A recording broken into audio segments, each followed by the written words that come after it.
말씀은 예수님께서 처음으로 공생의 사역을 시작하고 첫 기적을 베푼 이야기입니다. 지난주에 우리 기억하시겠지만 예수님이 사단의 유혹을 받고 승리하셨습니다. 그리고 베푸신 기적 이야기입니다.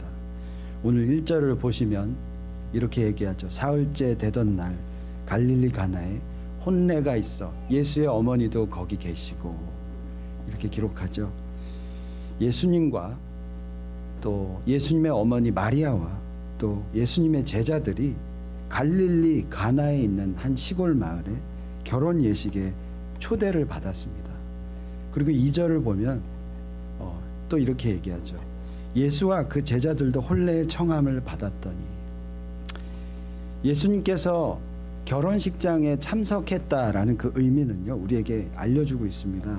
이 땅에 예수님, 하나님의 아들 예수님께서 구원자로 오셨는데, 우리 작은 기쁨, 큰 기쁨, 우리의 인간의 기쁨, 그 결혼식장에 주님이 친히 오셔서 함께 그 기쁨을 나누셨고, 또 그들과 함께 어울리셨고, 또 그들을 동정하시고 체휼하신 그 예수님의 그 은혜, 그 사랑을 우리가 깨닫게 되는 것이죠.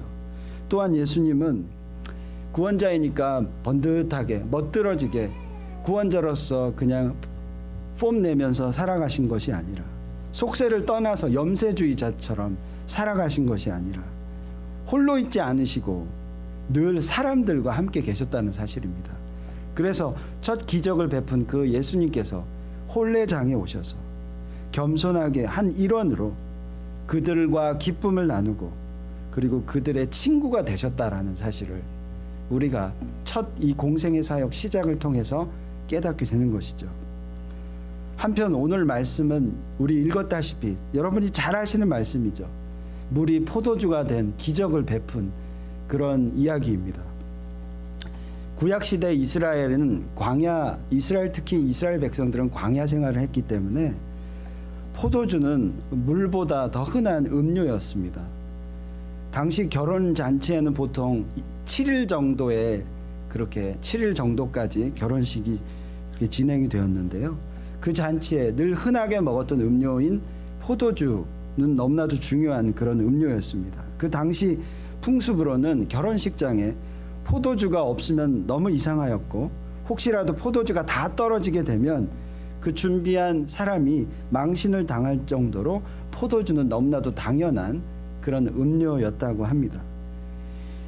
그런데 지금 이 결혼식장에, 예수님 참석한 이 결혼식장에 포도주가 떨어진 거죠. 잘 일어나지 않는 일이 벌어졌습니다. 그것도 구원자 되신 예수님이 결혼잔치에 계시는 그 순간에 말이죠.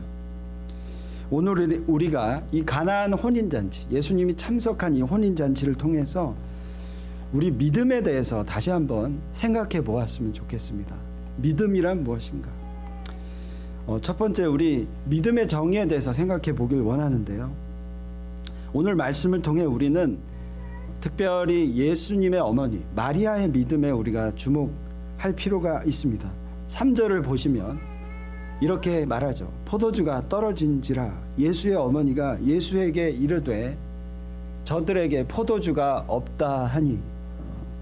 마리아는 사랑이 많은 자였고 인자한 예수님의 어머니였죠. 포도주가 떨어진 것을 보고 예수님을 생각했습니다. 마리아가 물이 변하여 포도주가 된 것을 보기도 전에 마리아는 예수님의 어떤 기적도 본 적이 없습니다. 첫 기적이 바로 물이 포도주가 되는 기적이었는데요. 마리아는 예수님에게 이것을 구할 때, 이야기할 때 어떤 기적도 마리아는 본 적이 없습니다. 이것이, 이 물이 포도주가 된 기적이 그녀가 본 첫 기적이었습니다. 예수님 율법을 잘 아시고 사랑이 받는 그런 아이로 커갔습니다. 그리고 마리아는요, 그 예수님을 어린 아이께 갓난아기 때부터 키웠고 약한 자, 그냥 보통 아이로 바라보았는데 마리아에게는 특별히 예수님을 바라보는, 그런 보통 아이를 바라보는 그 마음도 있었겠지만 구세주로서의 그 믿음의 시각이 있었다라는 것이죠. 그것 가지고 예수님께 요청하고 있는 겁니다. 그녀가 그렇게 예수님께 이야기할 수 있는 이유는요, 그녀가 잉태했을 때부터, 예수님을 잉태했을 때부터 그녀가 가지고 있는 견고한 믿음이 있었기 때문입니다.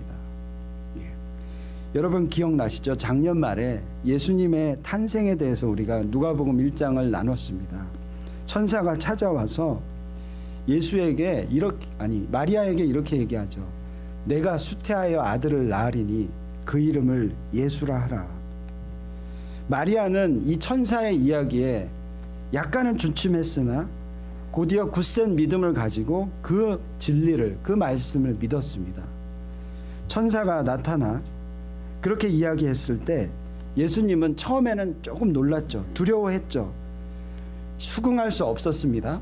그러나 바로 이런 고백을 합니다. 누가복음 1장 38절에 자기 자신에 대해서 이렇게 고백하는 거죠. 주의 계집종이 오니 말씀대로 내게 이루어지이다.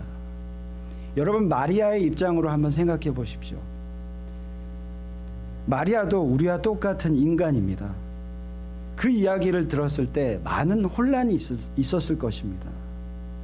이 사실을 남편 요셉에게, 결혼도 하지 않는, 관계를 갖지 아니한 요셉에게 이야기하는 것도 쉬운 이야기는 아니었을 것입니다. 생애 첫 잉태인데 그것도 처녀의 몸에서 임신을 했다는 사실 그 자체 받아들이기 쉽지 않은 그런 현실이었습니다.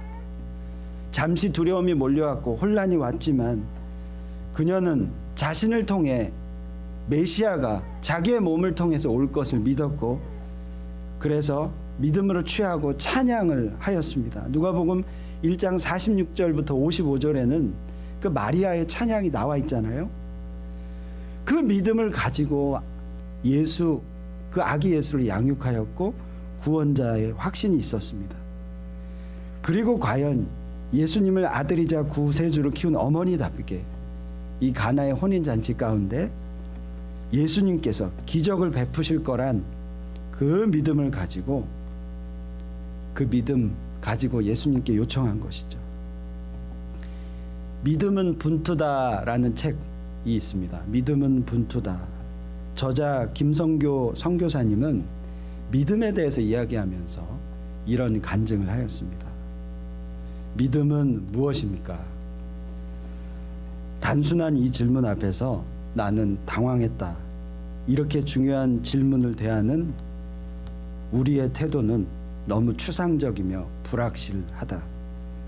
우리가 이 땅에서 살면서 하나님께서 주신 십자가의 복음을 누리는 데에 가장 중요한 개념이 있다면 그건 믿음이다.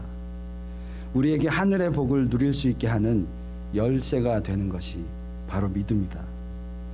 사단의 방해와 두려움 앞에서 우리가 진짜 믿음을 가지고 있는지 살펴보아야 한다.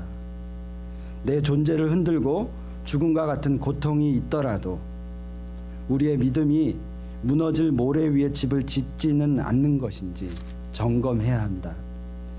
내가 서 있는 이 자리가 하나님께서 보시기에 올바른 믿음의 자리인지 반드시 진리의 잣대로 확인해 보아야 한다.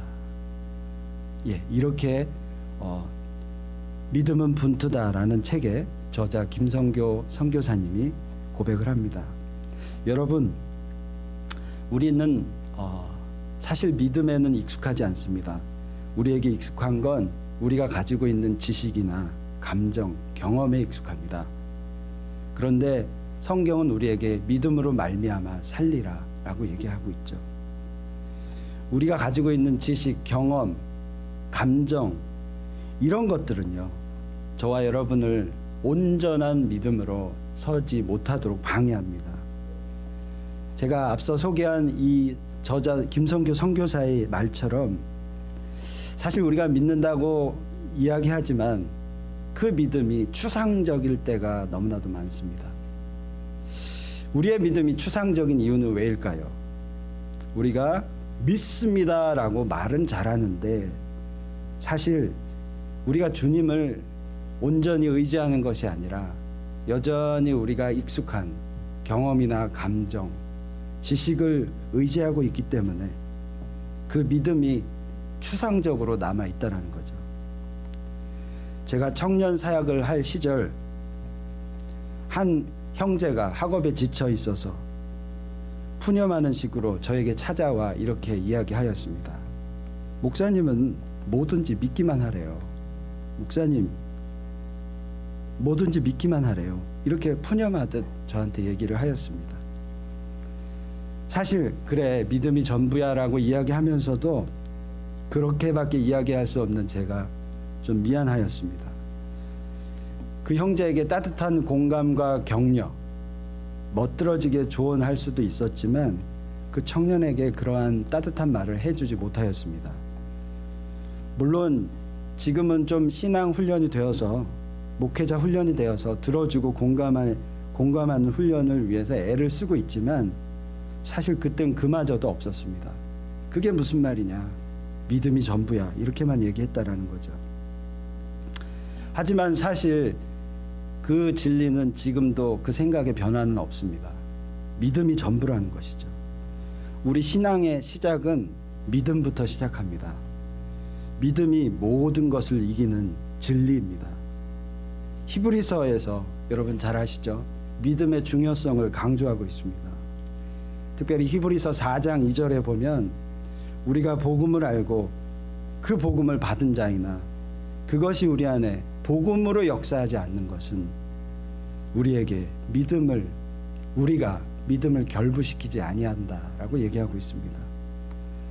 여러분 잘 아시는 이신칭의의 신학이 있습니다.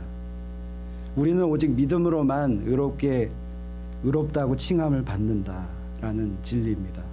종교개혁자 마틴 루터가 이 신학을 주장하였고 우리는 그 신학을 따르고 있습니다.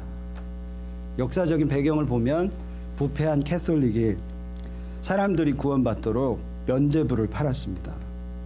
면죄부를 사게 하여 그 돈을 착복하였죠. 종교개혁을 일으킨 마틴 루터는 그 당시에 삶을 살았는데 도대체 구원받는 길이 면죄부를 사서 구원을 받는다는 것이 믿어지지 않았습니다. 여러 가지 구원을 받기 위해서 여러 가지 행위도 하고 선행, 고행을 해보았지만 그에게 확신은 오지 않았습니다. 그가 오랫동안 기도한 끝에 그가 깨달은 진리는 구원은 행위가 아닌 오직 믿음으로 말미암아 받는다라는 그 진리였습니다.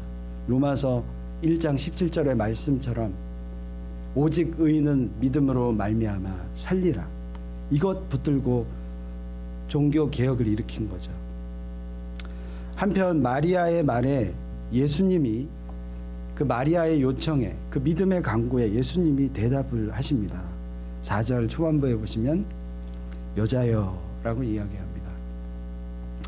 어감상 한국말로는 여자여 라고 말을 하면 좀 하대하는 말로 들릴 수 있는데요. 그 당시에 여인을 존중하는 말이 바로 여자여라는 말이었습니다. 하지만 예수님은 존중은 하였지만 그 마리아에게 하신 그 말씀은요, 육신의 어머니로 대했기보단 하나님의 권위로 그 마리아에게 얘기하고 말을 시작하신 것이죠. 그리고 계속 말씀하십니다. 여자여, 나와 무슨 상관이 있나이까? 내 때가 아직 이르지 아니하였나이다. 여자여, 나와 무슨 상관이 있나이까? 내 때가 아직 이르지 아니하였나이다. 믿음으로 나아오는 마리아에게 예수님은 때가 아직 이르지 않았다고 말씀하십니다. 그리고 예수님이 말씀하신 그 때는 우리가 알 수 있죠. 십자가에 죽으시고 부활하시어 메시아의 영광을 나타낼 그 때를 이야기하고 있는 것이죠. 이처럼 십자가의 죽음과 부활의 때가 있듯이 예수님의 말씀은 우리가 갖는 믿음의 자세 중에 예수님의 말씀은 그 때를 기다리라는 그 인내의 진리를 알려주고 있는 거죠. 어떤 목사님이 계셨습니다. 더 은혜를 더 받아보고 싶어서 교회를 개척하고 산으로 올라가서 목회 가운데 하나님 앞에 간구하는 심정으로 산에 올라가서 40일 기도 금식을 시작하셨습니다. 그런데 슬프게도 이 목사님이 40일 금식하시다가 영양실조로 돌아가시게 되었습니다. 참 충격적인 건 하나님 앞에 금식하며 기도하는데 40일 기도하면 무슨 능력을 주시고 펄펄 뛰면서 이 땅에 내려와야 하는데 금식하고 돌아가신 거예요. 40일을 죽어라 기도하다가 돌아가셨습니다. 그것도 목사가. 이것을 우리가 어떻게 이해해야 합니까? 그러나 여러분 보십시오. 수십 년 전에 이 목사님은 금식하며 결국 돌아가셨지만 거기에 하나님의 놀라운 뜻이 숨겨져 있었습니다. 하나님은 그 목사님의 기도를 듣지 않으신 것이 아니라 그 기도를 응답하셨습니다. 그 목사님의 아들이 누구시냐 하면요, 하나님이 현재 우리나라에 귀하게 쓰고 계신 하나님의 종 분당 우리 교회 담임하시는 이찬수 목사님이십니다. 분당 우리 교회 여러분 잘 아시죠? 계속해서 교회가 성장하고 있고 대형화되는 교회를 하나님 앞에 두렵고 떨리는 마음으로 이제 성도를 파송하고 있습니다. 1만 성도 파송운동, 교회를 다시 쪼개는 거죠. 개척교회를 보내고 있고, 그래서 그 교회는 정말 그 진리를 선포하고 있는 교회가 되었습니다. 여러분, 이 한 분의 이 헌신, 정말 눈물의 기도, 40일의 기도, 그것은 그냥 죽음으로 끝난 것이 아니었습니다. 이것을 통해 우리가 알게 됩니다. 하나님은요, 절대로 우리 한 사람 한 사람의 눈물의 기도를 외면치 않으신다라는 사실입니다. 그때가 있고요, 그때가 이르러 하나님은 역사하신다라는 거죠. 우리가 인생 비록 지금 현재 초라하고 너무 어렵고 힘든 상황일지라도 우리가 이 마리아와 같은 믿음 가지고 주님 부르시면서 그렇게 인생을 살아가는 자에게 하나님은 그 눈물을 눈물로 끝나게 하지 않으신다라는 사실입니다. 반드시 거기에는, 그 믿음에는 열매가 있다라는 것이죠. 하나님께서 주시는 때에 맞는 하나님의 열매가 있다라는 것이죠. 우리 시편 기자는 이렇게 이야기합니다. 눈물을 흘리며 씨를 뿌리는 자는 기쁨으로 거두리로다. 눈물을 흘리며 씨를 뿌리는 자는 기쁨으로 거두리로다. 지금 혹시 눈물의 나날을 보내고 계신 우리 성도님들 계시다면요, 지금 여러분 한 방울 한 방울의 눈물을 주님은 다 알고 계신다라는 거죠. 다 보고 계시고 함께 울어주고 계신다라는 것이죠. 주님은 그 눈물을 귀중히 여기십니다. 그러니요, 예수님이 그때가 이를 때까지 여러분 믿음 가지고 절대 포기하지 마시고 주님을 신뢰하며 나가시기를 바랍니다. 주님의 때가 이르러, 주님이 십자가에 죽으시고 부활하는 그 때가 이르러, 여러분의 때가 이르러 하나님은 여러분의 눈물을 완전히 씻겨주실 것입니다. 하나님 안에는 실패가 없으십니다. 그것을 믿으시는 저와 여러분이 되었으면 좋겠습니다. 두 번째, 오늘 말씀을 보면서 우리가 보게 되는 것은 믿음은요, 순복하여 순종하는 길이다라는 것이죠. 믿음은 순복하여 순종하는 길이다. 제가 순복과 순종을 좀 정확하게 이해하기 위해서 사전을 보았습니다. 순복이라는 뜻은요, 우리가 따르는 자에게 권위를 드리고 마음으로 따른다라는 그 의미를 가지고 있습니다. 그러니까 순복은요, 우리의 자세나 태도를 가지고 있습니다. 그리고 순종은요, 그 따르는 자의 명령을 행하는 행위의 의미를 가지고 있습니다. 그러니까 믿음은요, 순복하여 순종하는 길이다 라는 것이죠. 이 말은요, 우리가 하나님께 순복함으로, 즉 진정한 마음을 드림으로, 예배함으로 그렇게 하나님과 일치가 되고, 또 그 일치된 마음을 가지고 실제적인 하나님께 액션으로, 순종으로 연결된다라는 것이죠. 진정한 믿음은 이 두 과정이 다 필요한 것이죠. 마음을 드리고 또 실제적으로 행함으로 그렇게 우리의 믿음을 키워나가야 되는 것이죠. 4절에 보시면 예수님께서 때가 이르지 않음을 말씀하셨죠. 하지만 마리아는 예수님께서 당신의 때에 결국은 역사하실 거다라는 것을 믿고 있었습니다. 그리고 5절에 마리아는 예수님께 순복하며 가만히 있지 아니하고 그 말에 포기하지 아니하고 하인들을 시켜서 그렇게 예수님의 말을 따르라고 이야기합니다. 5절에 보시면 그의 어머니가 하인들에게 이르되 너희에게 무슨 말씀을 하시든지 그대로 하라 하니라 라고 마리아가 얘기하죠. 잠잠히 예수님의 일하심을 기다리는 그런 마음이었습니다. 하인들은 예수님의 말씀에 따라 7절에 보면 한 통당 약 77리터에서 115리터 정도가 되는 항아리에 6개의 물을 채웠고 연회장에게 그 항아리를 갖다 주었죠.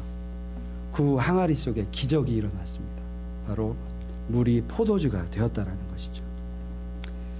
우리가 순복할 때 우리는 진짜 순종하게 됩니다. 우리가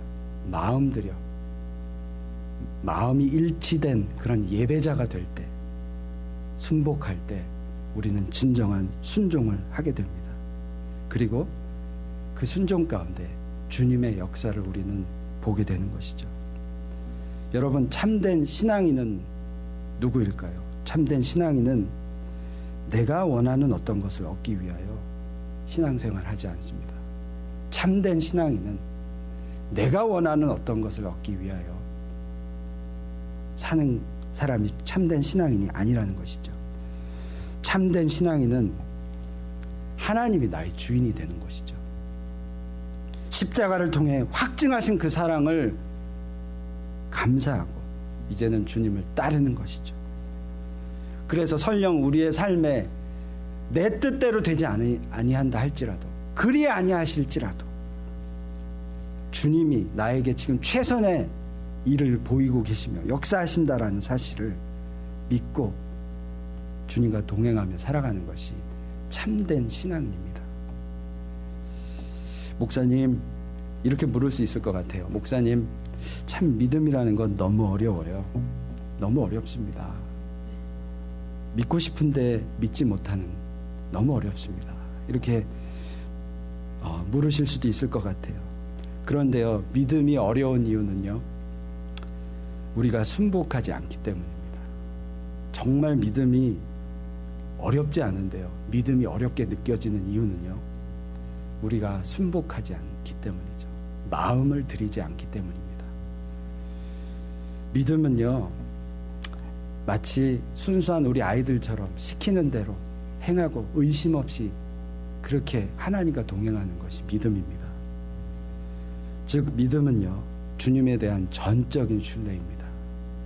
우리가 믿음으로 추상적으로 서거나 서지 못하는 이유는 그 믿음이 어렵기보다 어린아기와 같은 그 마음이 없고 내 생각이 크고 내 감정이 크고 내 경험이 더 앞서기 때문인 것이죠. 우리 아이들 바라보면서 참 사랑스러우시죠? 너무 이쁩니다. 너무 사랑스럽죠. 이들이 사랑스러운 이유는 순수하기 때문입니다. 의심이 없기 때문이죠. 복잡하게 생각하지 않고 그냥 그대로 순종하기 때문입니다. 우리 하나님은 우리 이 아이들처럼 정말 그렇게 순복하여 순종하는 그 믿음을 기뻐하신다라는 것이죠. 우리는 지금도 영적 싸움을 싸우고 있습니다. 이 싸움에서 승리하기 위해서는 내가 이러한 정말 어떠한 믿음으로 서야 하느냐, 그게 강권입니다. 나를 약하게 하고 무너지게 하고 낭만케 하고 우울하게 하는 사단이 주입하는 그 생각 가운데 그것을 순수하게 주님의 말씀으로만 듣고 그것을 무시하고 주님의 말씀만 의지하고 나아가는 것, 그것이 진짜 믿음이라는 거죠. 나만 알고 있는 죄에 대해서도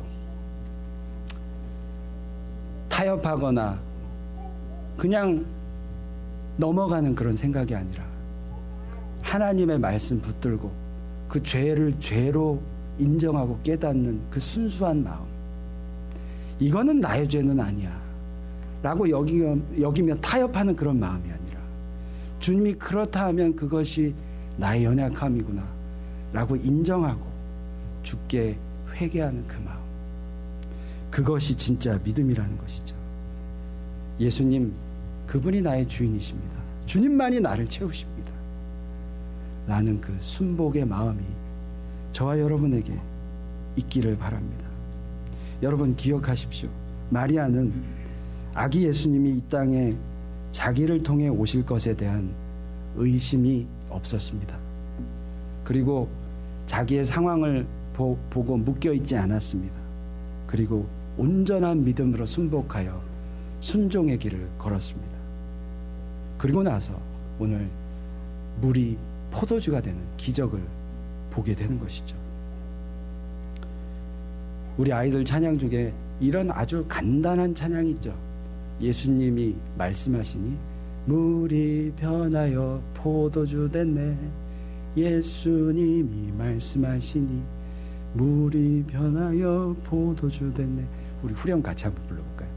예수님, 예수님, 나에게도 말씀하셔서 새롭게 변화시켜 다시 한번 불러볼까요? 예수님이 말씀하시니 예수님이 말씀하시니 물이 변하여 포도주 됐네. 예수님이 말씀하시니 물이 변하여 포도주 됐네. 예수님, 예수님, 나에게도 말씀하셔서 새롭게 변화시켜 주소서. 예, 이 찬양의 가사 어찌 보면 상당히 심플하고 어떻게 보면 단순해 보이기도 하고, 예, 우리 인생 그렇지 않은데 이런 생각이 들 수도 있겠습니다. 예수님이 말씀하시니 물이 변하여 포도주 됐다. 그리고는 어린아이처럼 예수님, 예수님, 나에게도 말씀하셔서 새롭게 변화시켜 주소서. 말씀을 맺겠습니다. 우리의 삶에 어쩌면 너무 많이 쌓인 우리의 지식, 경험, 감정, 너무나도 소중한 것이지만 이것들 때문에 우리는 믿음이 믿음되지 못하는 삶을 살고 있는지도 모르겠습니다. 예. 우리가 구원을 받은 자이고 복음을 들은 자인데 그 믿음이, 그 복음이 유익되지 않으면 바로 우리가 믿음을 결부시키지 아니함이라. 마리아의 믿음은 결국 좋은 포도주를 보게 되는 그 기적을 보게 된 믿음이었습니다. 그리고요, 그 좋은 포도주는 하나님께 영광이 되었습니다. 여러분, 여러분의 신앙의 생활을 한번 돌아보십시오. 하나님은요, 정말 엄청난 은혜를 부어주셨습니다. 감사하지 않을 것이 없는, 지금도 감사할 만하게, 감사할 이유가 충분한 그 은혜를, 어메이징 그레이스를 주셨습니다. 그 은혜를 받았다면, 그 임재를 주신 분이 우리 하나님이시라면, 그 하나님이 말씀하신다면 이제 우리가 가지고 있는, 우리가 혹시나 혹여나 가지고 있는 우리의 경험, 지식, 감정, 이것을 어린아이의 심령으로 내려놓고 이제는 순복으로, 그리하여 순종으로 그렇게 새롭게 우리의 삶을 변화시키는 그런 믿음을 소유한 저와 여러분이 되었으면 좋겠습니다. 기도하겠습니다. 하나님, 오직 의인은 믿음으로 말미암아 살리라 한 사도 바울의 고백처럼 주님, 우리가 믿음으로 승리케 하여 주시옵소서. 예수님 이름으로 기도합니다.